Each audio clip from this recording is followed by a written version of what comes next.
శ్రీమాత్రే నమః. శివదుర్గా ఛానల్కి స్వాగతం. అందరికీ కూడా ఆ అమ్మవారి ఆశీస్సులు ఉండాలని మనస్ఫూర్తిగా తల్లిని వేడుకుంటూ దసరా పండుగలోపు ఈ కథ విని అమ్మవారి యొక్క సంపూర్ణమైనటువంటి అనుగ్రహాన్ని పొందండి. ఈ కథను చదివినా లేకపోతే ఎవరైనా చెబితే విన్నా మనకి ఎంతో పుణ్యం లభిస్తుంది. మనకి ఎలాంటి కష్టాలు లేకుండా బాధ దరిచేరనివ్వకుండా చేస్తుంది. ఆ భవానీమాత యొక్క కృప మనందరిపై ఉండాలని మరొకసారి కోరుకుంటూ ఈ కథను మొదలు పెడుతున్నాను. అమాయకులైనటువంటి తన బిడ్డల పట్ల చల్లని తల్లి, ఆకలికి ఉన్నవారి పట్ల అన్నపూర్ణ, లాలించే పాలించే భ్రమరాంబ, తప్పు చేస్తే దండించే దుర్గా, మహిషాసురులను మర్దించేటువంటి మహంకాళి, అమ్మలగమ్మ అమ్మ, మేడి పెద్దమ్మ, ముగ్గురమ్మల మూలుపుటమ్మ మనలందరినీ కూడా తన ఒడిలో పెట్టుకుని కాపాడాలని, మన కన్నింటా విజయాలను ప్రసాదించాలని కోరుకుంటున్నాను. ఇక ఆలస్యం చేయకుండా అమ్మవారి యొక్క చరిత్ర గురించి తెలుసుకుందాం.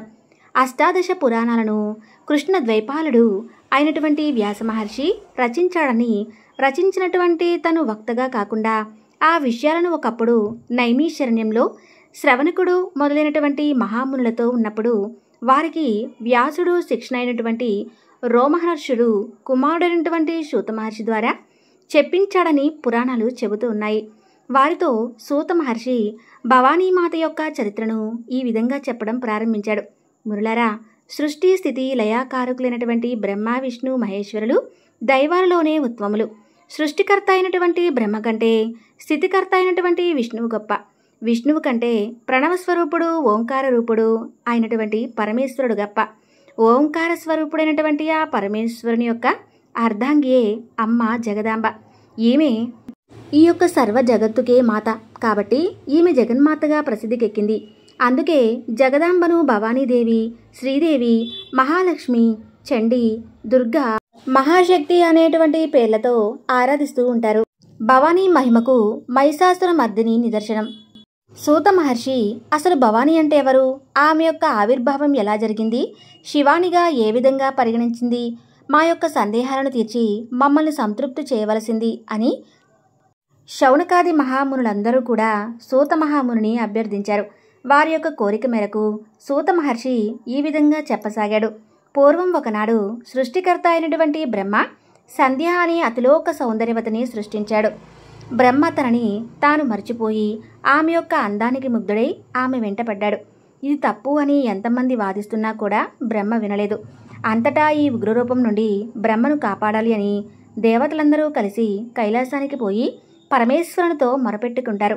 అంతటా పరమేశ్వరుడు బ్రహ్మ దగ్గరకు వచ్చి, బ్రహ్మ, నీ యొక్క విధి సృష్టించుట వరకే, అది మరచి వావి వరసలు కూడా గమనించక మోహంధకారంలో చిక్కి నీ యొక్క ఉనికిని అపహాస్యం చేసుకుంటూ ఉన్నావు. ఈ పని నిలిపేసి తిరిగి వెళ్ళమని పరమేశ్వరుడు ఆజ్ఞాపించాడు. ఆదిశంకరుడు అయినటువంటి పరమేశ్వరుని యొక్క ఆజ్ఞను కాదనలేక తిరిగి తాను సత్యలోకానికి వెళ్ళిపోయాడు. బ్రహ్మదేవుడు జరిగిన దానికి ఎంతో సిగ్గుపడ్డాడు. ఆ పరమేశ్వరుని ఎలాగైనా సరే పరాభవించాలి, ఆయన మోహ పరవశితుణ్ణి చేయాలి అని నిర్ణయించుకుంటాడు. తగినటువంటి సమయం కోసం వేచి చూస్తూ ఉన్నటువంటి బ్రహ్మకు దక్ష ప్రజాపతి తారసపడ్డాడు. వెంటనే బ్రహ్మ దక్షునితో, దక్ష, నీవు మహాశక్తి అయినటువంటి భవానీ గురించి తపస్సు చేయి. ఆ విధంగా చేస్తే ఆదిశక్తిని నీవు కూతురిగా పొందుతావు. ఈ కోరిక తప్పకుండా తీరుతుంది అన్నాడు. దక్షుడు అలాగే చేస్తాడు. దక్షుడు చేసినటువంటి ఘోరమైనటువంటి కఠినమైనటువంటి తపస్సుకు పరమేశ్వరి పరమానంద భరితురాలయ్యి ప్రత్యక్షమైంది. భక్త దక్ష, నీ యొక్క తపస్సుకు నేను మెచ్చితిని, నీకు ఏం వరం కావాలో కోరుకో అని అన్నది. అంతటా దక్షుడు, అమ్మా జగదాంబ, పరమేశ్వరి, నీవు నా కుమార్తెగా జన్మించి పరమేశ్వరుని వివాహమాడమని కోరుకున్నాడు. ఆమె తదాస్తు అని అతనిని దీవించి మాయమైపోయింది. ఆ జగన్మాత వరం ఇచ్చిందనే గర్వంతో ఈ విషయాన్ని అందరికీ కూడా చెప్పి తన భార్యతో చెబుతూ ఆనందంతో ఉన్నటువంటి సమయంలో ఆదమర్చి అమ్మవారి యొక్క పూజా పుష్పంతో అమ్మవారి దీపాన్ని ఆర్పివేశాడు. వెంటనే అమ్మవారికి కోపం వచ్చింది. తన పూజా పుష్పంలో అగ్నికి ఆహుతి చేసినందుకు నిరసనగా దక్షిణ చెంతనే యోగాగ్నిలో దగ్ధమవుతావని, నీ ఇంట ఎక్కువ కాలం ఉండను అని శపించింది.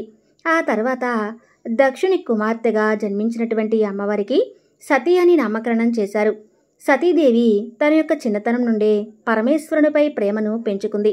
ఆ పరమేశ్వరుని తన యొక్క ప్రాణంగా భావించింది. అలా ఆమె పరమేశ్వరుణ్ణి తన భర్తగా ఊహించుకుంటూ ఉండేది.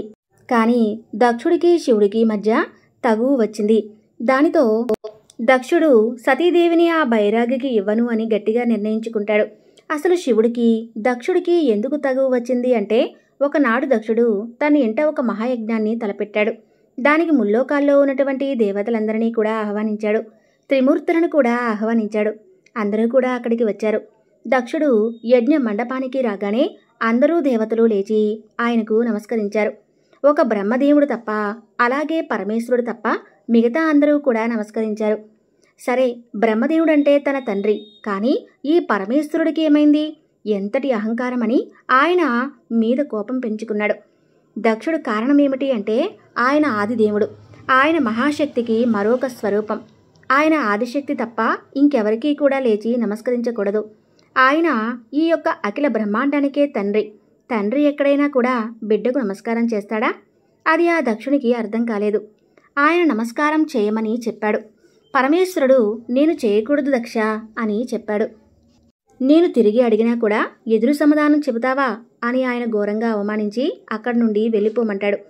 ఆ దక్షుడు ఎన్ని రకాలుగా ఆయన అవమానించినా ఆయన కొంచెం కూడా బాధపడకుండా నవ్వుతూ అక్కడి నుండి వెళ్ళిపోతాడు.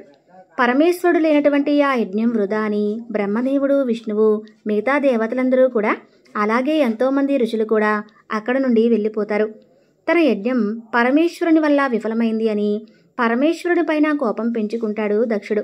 అందుకే తన కూతురుని వేరే వారికి ఇచ్చి వివాహం చేయాలని అనుకుంటాడు. ఆ విషయానికి సతీదేవి ఎంతగానో దుఃఖించింది.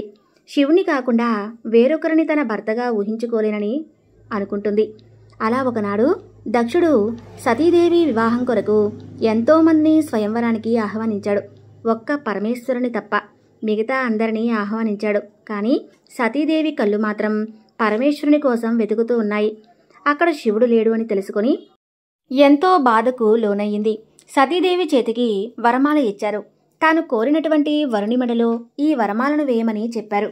ఆమె బాధతో దానిని తీసుకుని అడుగులో అడుగు వేసుకుని ఎవరి మెడలో వేయాలో తెలియకుండా ఒక చోట నిలబడి మనసులో పరమేశ్వరుని ధ్యానిస్తూ, నేను గనక తమను ప్రాణానికి ప్రాణంగా ప్రేమించింది నిజమే అయితే, నేను నిజంగా మనస్ఫూర్తిగా నిష్కల్మషంగా భక్తి శ్రద్ధలతో తమను పూజించింది నిజమే అయితే, నేను వేసేటటువంటి వరమాల కేవలం మీ మెడలో మాత్రమే పడాలి.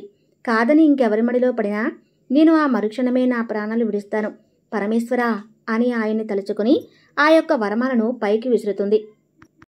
ఆ వరమాల వాయువేగంతో వెళ్ళి కైలాసంలో ఉన్నటువంటి పరమేశ్వరుని మెడలో వెళ్ళి పడుతుంది. పరమేశ్వరుడు అక్కడికి వచ్చి ఆమెను వివాహం చేసుకుంటాడు. ఆమెకు కళ్ళలో నుండి ఆనంద బాష్పాలు కారుతూ ఉంటాయి. వారి యొక్క వివాహం చూడటానికి, చెప్పటానికి నోటిలో మాటలు కూడా రావు. అంత అద్భుతంగా ఉంటుంది. ఇక దక్షుడు తను ఎంత చెప్పినా కూడా వినకుండా సతీదేవి శివుడిని పరిణయం ఆడిందని ఆమెపై ఎంతగానో కోపాన్ని పెంచుకున్నాడు. నువ్వింక నా కూతురివి కావు. నీకు ఈ ఇంటికి అసలు ఎలాంటి సంబంధం లేదు.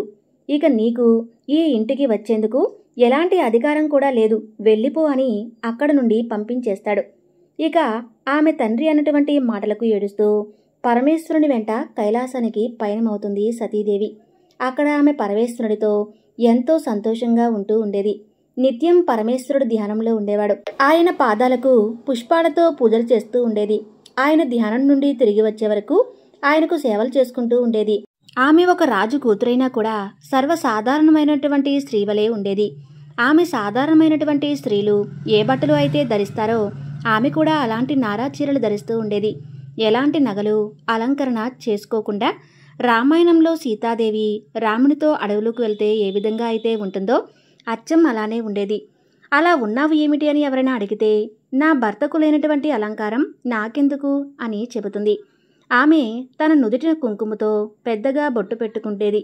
కారణం ఏమిటంటే, పెళ్ళైనటువంటి ఆడవారికి బొట్టు ఎంత పెద్దదిగా ఉంటే తమ భర్తకు అంత ఆయుష్ ఉన్నట్టు అని అర్థం. ఇలాగా ఎంత ఆనందంగా ఉన్నా కూడా ఆమెకు తన తల్లిదండ్రులను చూడాలనిపిస్తూ ఉండేది. వారి కోసం బాధపడుతూ ఉండేది. పరమేశ్వరుడు ఎప్పుడూ కూడా ఆమెను బాధపడకు అని ఓదారుస్తూ ఉండేవారు. అలా ఒకనాడు అనుకోకుండా దక్షుడు ఒక మహాయజ్ఞాన్ని చేస్తాడు. ఆ యజ్ఞానికి అందరినీ కూడా ఆహ్వానిస్తాడు. కేవలం ఒక పరమేశ్వరుని తప్ప పరమేశ్వరుని ఆహ్వానించకపోవటంతో బ్రహ్మదేవుడు, శ్రీ మహావిష్ణువు ఇద్దరూ కూడా రానని చెబుతారు. ఈ విషయం సతీదేవికి ఇంతలో అక్కడకు వచ్చినటువంటి నారదుడు చెబుతారు. నారాయణ నారాయణ అంటూ పరమేశ్వరుని దగ్గరకు వెళ్తాడు. పరమేశ్వరునికి భక్తితో నమస్కారం చేసి శివునికి దక్షిణ యొక్క యజ్ఞం గురించి చెబుతాడు.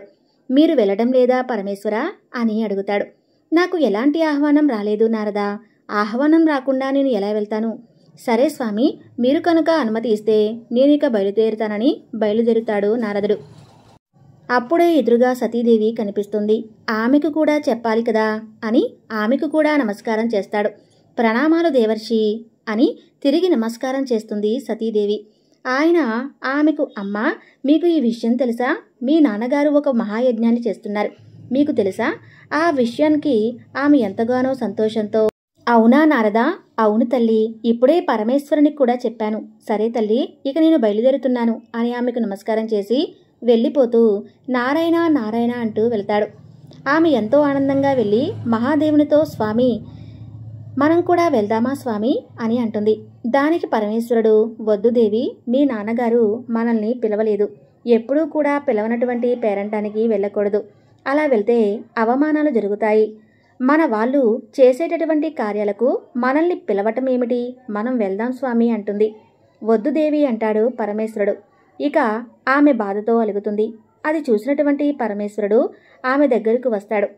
ఆమె గడ్డాన్ని పట్టుకొని, అలా కాదు సతీ, నేను మీ మాట వినను స్వామి అని మొహం తిప్పుకుంటుంది. సతీదేవి, సరే సరే, నువ్వు వెళ్ళు, నేను మాత్రం రాను. నన్ను రమ్మని మాత్రం బలవంతం చేయొద్దు అని అంటాడు మహాదేవుడు. నీకు అక్కడ ఏమైనా అనిపిస్తే నన్ను వెంటనే పిలువు అని చెబుతాడు. ఆమె సరే స్వామి అని ఆనందంగా వారి నాన్నగారు యజ్ఞం చేస్తున్నటువంటి చోటుకు వెళుతుంది. దక్షుడు సతీదేవిని చూసి కూడా చూడనట్లుగా ప్రవర్తిస్తాడు. అక్కడ ఉన్నటువంటి వాళ్ళ అమ్మ ఆమెను చూసి ఆనందంగా ఆమెతో మాట్లాడటానికి వెళ్తుంది. కాని దక్షుడు చెప్పేసరికి ఆగిపోతుంది. అక్కడ అందరూ కూడా కొత్త కొత్త దుస్తులతో, తలతలా మెరిసేటటువంటి బంగారు నగలతో మెరుస్తూ ఉంటారు. కానీ ఆమె మాత్రం చాలా సాధారణంగా వస్తుంది. ఇక తన మిగతా అక్క చెల్లెలు కూడా చాలా అందంగా అలంకరణ చేసుకుని వస్తారు. అందరూ కూడా ఆమె సాధారణంగా రావడం చూసి కొంచెం హేళనగా నవ్వుతూ ఉంటారు. అయితే ఆమె మాత్రం అవేమీ కూడా పట్టించుకోకుండా, ఇదంతా కూడా నా భర్త కాలి బూడిదకు కూడా సరిపోవని అనుకుని అక్కడ నుండి వాళ్ళ నాన్న దగ్గరకు వెళుతుంది. నాన్న అని పిలుస్తుంది. దానికి ఆయన, ఎవరు?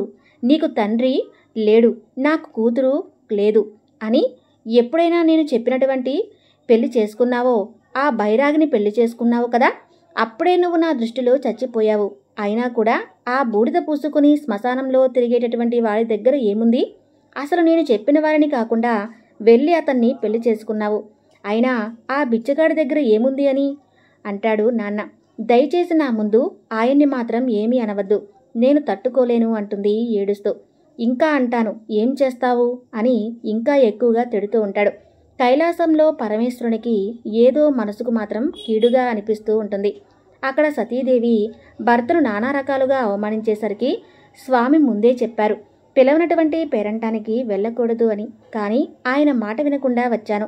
ఆయన మాట కాదని వచ్చినటువంటి నాకు తగినదే జరిగింది. నా భర్తను ఇన్ని మాటలు అన్న తర్వాత నేనింక బ్రతికి ఉన్నా కూడా ఎలాంటి ప్రయోజనం లేదు పరమేశ్వర అని తనని తాను అగ్నికి ఆహుతి చేసుకుంటుంది. దానికి పరమేశ్వరుడు సతీ అని బాధతో గట్టిగా అరుస్తాడు. సతీదేవి చనిపోవటంతో పరమేశ్వరుడికి గుండె ఆగినంత బాధ కలుగుతుంది. అలా జరగడానికి కారణమైనటువంటి దక్షుడిపైన కోపం వస్తుంది. పరమేశ్వరుడు కోపంతో భయంకరమైనటువంటి తాండవం చేస్తాడు. ఆ తాండవానికి ముల్లోకాలు కూడా దద్దరిల్లిపోతాయి, సముద్రాలు ఉప్పొంగిపోతాయి, అగ్ని పర్వతాలు పేలుతాయి. భయంకరంగా తాండవం చేస్తూ తన యొక్క జటాజూటం నుండి ఒక వెంట్రుకను తీసి నేలపైన వేస్తాడు. దాని నుండి అత్యంత భయంకరమైనటువంటి వీరభద్రుడు వస్తాడు. వెళ్ళు వీరభద్ర, అక్కడ యజ్ఞాన్ని నాశనం చేయి అంటాడు పరమేశ్వరుడు.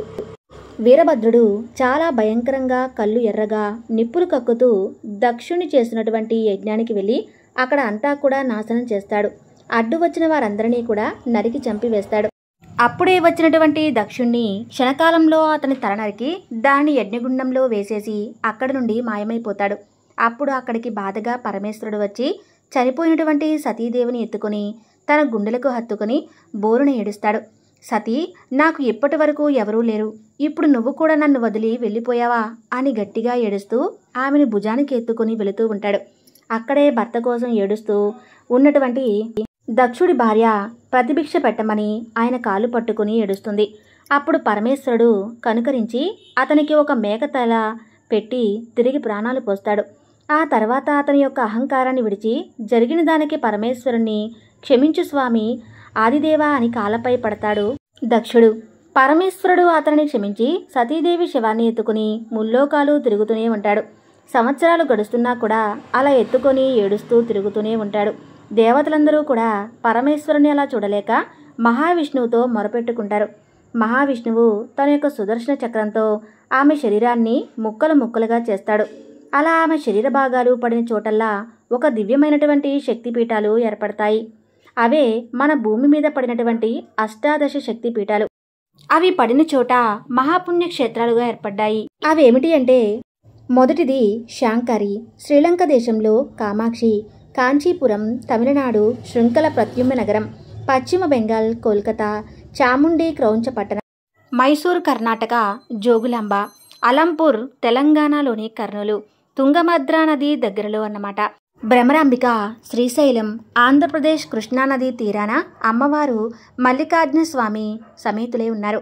మహాలక్ష్మి కోల్హాపూర్, ఏకవీరిక మహార్, నాందేడ్ మహారాష్ట్ర, మహాకాళి ఉద్యాయిని మధ్యప్రదేశ్, పురోగతిక పిఠాపురం ఆంధ్రప్రదేశ్, గిరిజా ఒడిషా, మాణిక్యాంబ ద్రాక్షారామం, కామరూప హరిక్షేత్రం, మాధవేశ్వరి ప్రయాగ, వైష్ణవి జ్వాలాక్షేత్రం, మంగళగౌరి గయా బిహార్, విశాలాక్షి వారణాసి, ఉత్తరప్రదేశ్ సరస్వతి, జమ్మూ కాశ్మీర్ అమ్మవారిని కీర్ భవానీ అని కూడా అంటారు.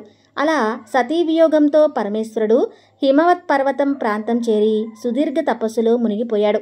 ఇంతలో బ్రహ్మచేత వరం పొందినటువంటి తారకాసురుడు మితుమీరినటువంటి వరగర్వంతో ముల్లోకాలు అతలాకుతలం చేస్తూ ఉంటాడు. దేవతలను, మునులను, ఋషులను అనేక బాధలకు గురి చేస్తాడు. లోకాలను బాధించసాగాడు. అతని చంపాలి అంటే పరమేశ్వరునికి కుమారుడిగా జన్మించినటువంటి వాడు మాత్రమే సాధ్యపడుతుంది.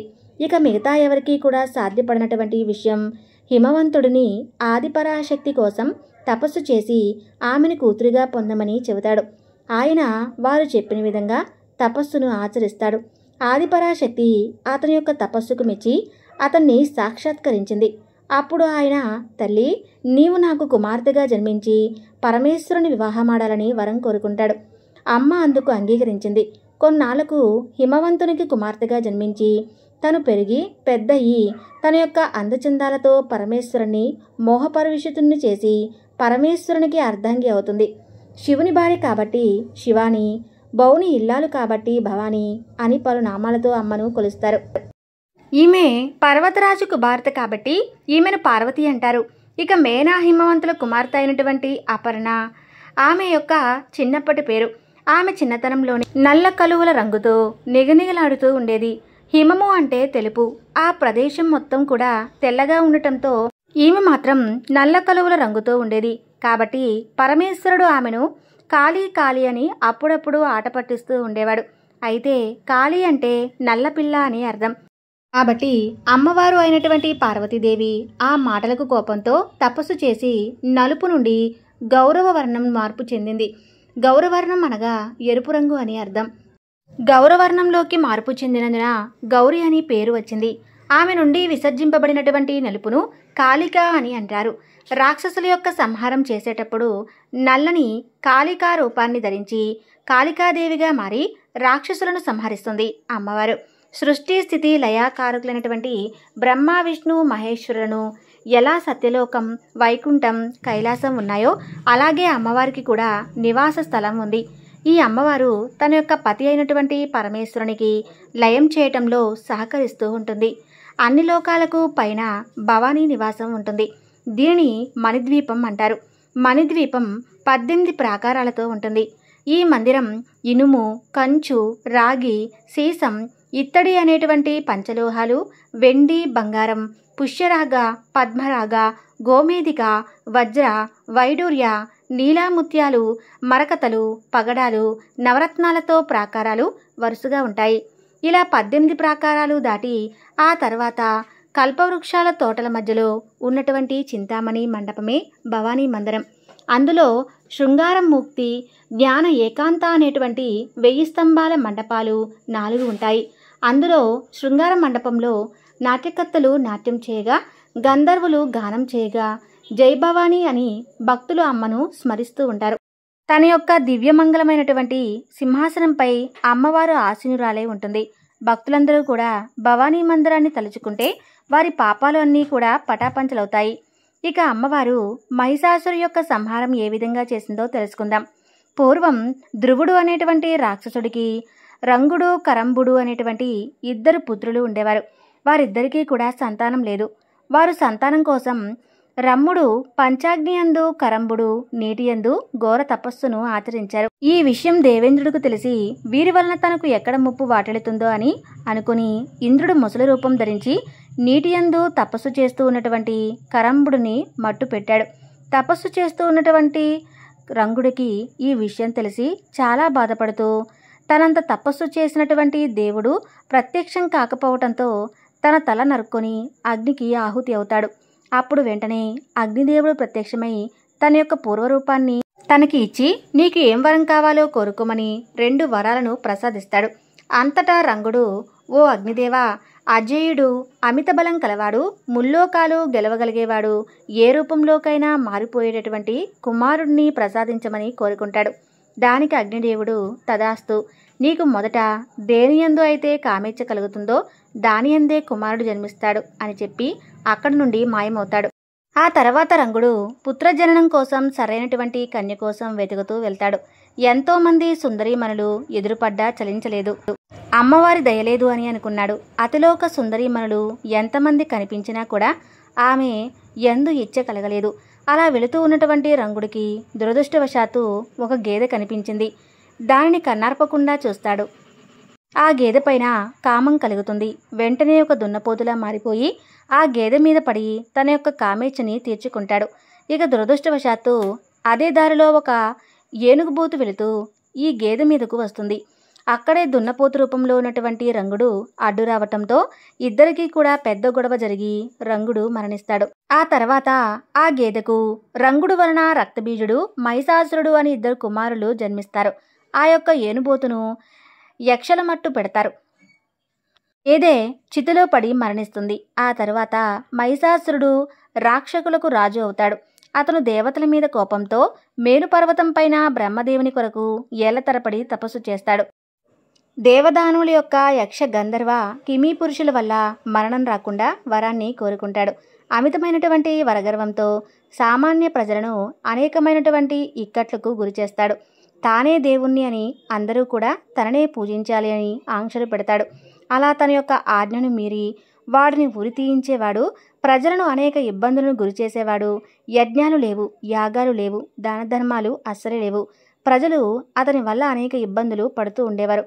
వరగర్వంతో మహిషాసురుడు దేవతలపైకి యుద్ధానికి వెళతాడు. దేవతలు అతని దాడికి తట్టుకోలేక అక్కడి నుండి పారిపోయారు. అలా అన్ని లోకాలను అతను వశం చేసుకున్నాడు. అతని బాధలను భరించలేక దేవతలందరూ కలిసి త్రిమూర్తులకు తమ యొక్క గోడును వెల్లవిడించుకుంటారు.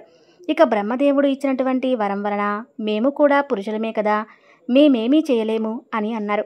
పురుషులు ఎవరూ కూడా మహిషాసురుణ్ణి అంతం చేయలేరు. స్త్రీలు ఎవరైనా ఉన్నారో ఏమోనని అన్వేషించండి అని అంటాడు. ఇక దేవతలందరూ కూడా మనకి ఇంకా అలాంటి స్త్రీ అంటే కేవలం ఒక భవానీమాత తప్ప ఇక ఎవరూ కూడా దిక్కులేరు అని అందరూ కలిసి అమ్మవారి దగ్గరికి వెళ్తారు. అప్పుడు ఆమె, నేను ఒక స్త్రీని, అపారమైనటువంటి వరప్రసాది అయినటువంటి మహిషాసురుణ్ణి సంహారం చేయడానికి నాకు ఉన్నటువంటి శక్తి సరిపోదు అని చెబుతుంది. అప్పుడు త్రిమూర్తులు, ఇంద్రాది దేవతలు తమ యొక్క శక్తి, తేజస్సులు, కొన్ని ఆయుధములు ఆమెలోకి ప్రవేశపెట్టడానికి అంగీకరిస్తారు. అప్పుడు బ్రహ్మ ఎర్రని తేజస్సును, విష్ణువు నీలి తేజస్సును, పరమేశ్వరుడు తెలుపు తేజస్సును, దేవతలందరూ కూడా వారి వారి తేజస్సులను, ఆయుధములను ఆమెలోకి విలీనం చేస్తారు. అప్పుడు ఆమె సంపూర్ణమైనటువంటి పరాశక్తిగా మారిపోతుంది. అప్పుడు అమ్మవారు అపరకాళికాదేవిగా అవతరిస్తుంది. అందరు దేవతలు ఆమెను ఈ విధంగా ప్రార్థించడం మొదలు పెడతారు. ఓ జగన్మాత, పరాశక్తి, భవానీ, సర్వమంగళ ప్రదాయిని, నీకు మా నమస్కారములు. నీవు త్రిగుణాత్మక స్వరూపినివి, అఖండ శక్తి సంపన్నురాలివి, భక్తులను బాగు చేయటువంటి సిద్ధి బుద్ధి ప్రదాతవు, మదమత్తులో పడేసి మాయా మోహినివి. నీ లీలలు ఎంత విచిత్రమో కదా. మమ్మల్ని మాయలో పడేస్తావు, కానీ నీకు మాత్రం ఆ మాయ అంటదు కదా. నీవే కాళీ కాంబవు, కాలరాత్రివి, మమ్మల్ని కరుణించి శుభములను ప్రసాదించు అని వేడుకున్నారు. కరుణించి కాపాడు కనకదుర్గ అని ప్రార్థించారు. అమ్మ, మదోన్మతుడైన మహిషాసురుడు మమ్మల్ని ముప్పతిప్పులు పెడుతున్నాడమ్మా. మహిషాసురుణ్ణి మదించి మమ్మల్ని అనుగ్రహించు తల్లి. దుష్టులను శిక్షించి ధర్మాన్ని రక్షించి కల్పవల్లి, నీవే ఆదిశక్తివి, శారదాంబవు, పరాశక్తివి, మమ్మల్ని అనుగ్రహించు తల్లి అని అర్చించారు. వారి యొక్క అభ్యర్థులను అంగీకరించింది అమ్మవారు. దేవతలారా, ధైర్యంగా ఉండండి. ఆ మహిషాసురుణ్ణి మదించి మీకు తప్పకుండా మేలు చేస్తాను, మీ కష్టాలను కడతేరుస్తాను. ఇప్పుడే వెళ్ళి వాడిని సంహరిస్తాను అని అమ్మవారు మాయమైంది. మహిషాసురుడు ఉంటున్న నగరానికి చేరుకుని మహేశ్వరి భీకరమైనటువంటి శంఖారావం చేస్తూ సింహగర్జన లాంటి పిగటాస శబ్దాన్ని చేసింది. అఖిలేండేశ్వరి అలా గర్జించగానే మహిషాసురుని యొక్క మత్తు వదిలిపోయింది. ఆ తర్వాత మహిషాసురుడు ఈ విధంగా అనుకుంటున్నాడు, మానవ మాతృలు ఎవరూ కూడా అలా తనను భయానికి గురి చేయలేదు అని తలుచుకున్నాడు. దేవతలకు కూడా అంతటి ధైర్యం లేదు అనుకుని ఇంకా ఎవరై ఉంటారా అని ఆలోచిస్తూ ఉన్నాడు. వెంటనే భటులను పంపించి శబ్దం చేసింది ఎవరో చూసి రమ్మని చెప్పి బంధించి తీసుకుని రండి, లేదా నాకు వచ్చి చెప్పండి, నేనే వెళ్ళి వారిని మట్టి కనిపిస్తాను అని చెప్పి పంపిస్తాడు. అక్కడికి వెళ్ళారు భటులు. శక్తి స్వరూపిణి అయినటువంటి ఆదిశక్తి దర్శనం ఇచ్చింది. వారికి భయంకరమైనటువంటి కాళికా అవతారంలో ఉన్నటువంటి కనకదుర్గాదేవిని చూసి గుండెలు దద్దరిల్లాయి. కొంతమంది భయానికి రక్తం కక్కుకొని చచ్చిపోయారు. 18 చేతులతో పరాశక్తి ప్రకాశించింది. తన 18 చేతులతో శంకరచక్ర గదాఘర్గం, త్రిశూలం, ధనుస్సు బాణములతో, అభయహస్తంతో ఒక చేతిలో గంటతో మరొక చేతిలో మద్యపాత్రలు ఉన్నాయి. కాళికాశక్తి పదే పదే గంట మోగిస్తూ మద్యం సేవిస్తుంది. ఆ తర్వాత ఎర్రని కళ్ళు, ఎర్రగా పొడవుగా వేలాడుతూ ఉన్నటువంటి పొడవాటి నాలుక, మెడలో పుర్రెల హారంతో భయానక రూపంతో అలంకారంతో ఉంది అమ్మవారు. భయానక స్వరూపిణి అయినటువంటి భవానీని చూడగానే సైనికులు అక్కడి నుండి పారిపోయారు. మహిషాసురుని దగ్గరకు వెళ్ళి, అయ్యా, ఆ భయంకరమైనటువంటి శబ్దం చేసింది ఒక స్త్రీమూర్తి, చూడటానికి కన్నెపిల్లలా ఉంది, ఒక చేతిలో గంట పట్టుకొని మద్యం తాగుతుంది, చూడటానికి చాలా భయంకరంగా ఉంది. ఆమెను చూసి తట్టుకోలేక కొంతమంది మన సైనికులు అక్కడే మరణించారు. మిగిలిన వారందరూ కూడా మీ దగ్గరకు వచ్చామని చెప్పారు. మహిళా లోలత్వం కలిగినటువంటి మహిషాసురుడు అతని యొక్క మంత్రిని పిలిపించి, ఓ మహామంత్రి, నువ్వు వెళ్ళి ఆమెకు నా యొక్క అందచందాల గురించి వివరించు, నా యొక్క బల పరాక్రమాల గురించి చెప్పి నాకు వశమగునట్లుగా చెయ్యి. నీ మాటలకు ఆ వనిత వచ్చి నా వలలో వాలిపోవాలి, నన్ను ఆజ్ఞాపించాలి. కొంతమంది సైనికులు వెంట పెట్టుకుని మంత్రి ఆమె దగ్గరికి వెళ్ళి, ఓ మహిళ, నిన్ను మా మహారాజు మనువాడాలి అనుకుంటున్నాడు. మా రాజు అంటే ఏమనుకుంటున్నావు? ఈ ముల్లోకాల్లోనే ఎదురులేనివాడు. మా మహిషాసురుడు మా రాజు అంతా శక్తివంతుడు, ఇక ఎవరూ లేరు. మర్యాదగా వచ్చి మా రాజు ఒడిలో వాలిపో అని అంటాడు. ఆ మాటకు ఆదిశక్తి, ఓ మంత్రి, రాయిబారిగా వచ్చావు కాబట్టి బ్రతికిపోయావు, లేదంటే నేను ఇప్పుడే చంపేసేదాన్ని. నేను దేవతలకు అమ్మను, శక్తి స్వరూపిణి. దేవతలందరూ కూడా మీ అందరినీ కూడా మట్టు పెట్టడానికి నన్ను పంపించారు. మందబుద్ధి కలిగినటువంటి మీ రాజు స్త్రీలు ఏమీ చేయలేరు అని, మగవులను వదిలి మగవాళ్ళెవరితో కూడా చావు రాకూడదని వరాన్ని కోరుకున్నాడు. ఆడదాని చేతిలో చావు రావాలని ఎవరూ కూడా కోరుకోరు. గేదె కొడుకు అయినటువంటి మీరు ఆశ తప్ప మూర్ఖుడైనటువంటి మహిషాసురుడు కోరుకున్నట్లుగానే అయ్యింది. అందుకే నేను వచ్చాను. వాడిని రమ్మను, ఇప్పుడే ఇక్కడే అంతం చేస్తాను, లేదా ఏదైనా పాతాళ లోకానికి పారిపోమని చెప్పు అని అంటుంది. ఇక మంత్రి వెళ్ళి జరిగిందంతా కూడా చెప్పి మహిషాసురుడు ఎంతగానో మండిపడిపోతాడు. సార్వభౌముని అయినటువంటి నన్ను ఒక గేదె కొడుకు అని సంబోధించడమా? కోపంతో ఊగిపోయాడు. అప్పుడు అమరుడు అనేటువంటి ఒక వీరుడు, మహారాజా, వచ్చింది మహాశక్తి అయి ఉండవచ్చు, లేనిచో ఆమెకు 18 చేతులు ఉండటమేమిటి? ఆమెను గెలవడం అసాధ్యం. కాబట్టి ధైర్యంగా యుద్ధం చేసి మా అమ్మ చేతిలోనే మరణించడం మంచిది. మోక్షమన్నా రావచ్చు, పారిపోవటం పిరికివాడి లక్షణం అని ఆలోచించుకొని చెబుతాడు. అయితే నువ్వే యుద్ధానికి వెళ్ళి మోక్షాన్ని పొందుపో అని చెబుతాడు మహిషాసురుడు. ఆ తర్వాత ఒక్కొక్కరిని వధించి అందరినీ కూడా మట్టుపెట్టి చివరికి మహిషాసురుని కూడా సంహరించింది. ఆ తర్వాత అమ్మవారు మహిషాసుర మర్దిని అయ్యింది. ఈ కథను ఎవరైతే వింటారో, వినిపిస్తారో అమ్మవారి యొక్క సంపూర్ణమైనటువంటి అనుగ్రహంతో పాటు సకల శుభాలు కలుగుతాయి. ఈ కథ మీ అందరికీ కూడా ఆసక్తికరంగాను నచ్చింది అని భావిస్తున్నాను. తప్పకుండా ఈ దసరా నవరాత్రిలోపు ఈ కథ విన్నవారికి సకల శుభాలు కలుగుతాయి. దసరా నవరాత్రులు మహిమ గురించి విన్నారు కదా. ఎంతో విలువైనటువంటి, శుభప్రదమైనటువంటి, అద్భుతమైనటువంటి గొప్ప కథను విన్నారు కదా. ఈ వీడియో నచ్చితే తప్పకుండా లైక్ చేసి జై దుర్గా భవాని అని కామెంట్ చేయండి.